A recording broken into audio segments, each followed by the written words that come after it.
Shoutout sa mga diyan, yung mga galit-galit sa akin.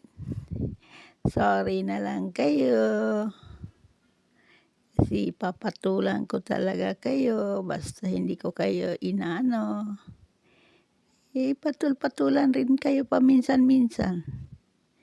Grabe kayo manglait ng kapwa ninyo, 'di ba? Oh, o ano ngayon? Parang kalait-lait rin yung pagmumukha mo. Di ko kayo pinapakialaman. O shoutout sa inyo mga marites. Wala na akong pakialam kung meron pang masabi yung mga tao sa akin sa likod ko.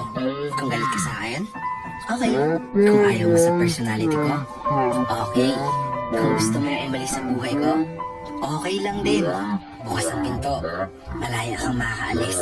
Nagbago ako dahil pinangako ko sa sarili ko na I will never please or beg for anyone ever again. I will never question myself again why people changed. That I will always choose to be contented and to just go with the flow. At magpapaka-busy na lang ako sa buhay ko at magpo-focus ako sa growth ko dahil alam ko na yung worth ko.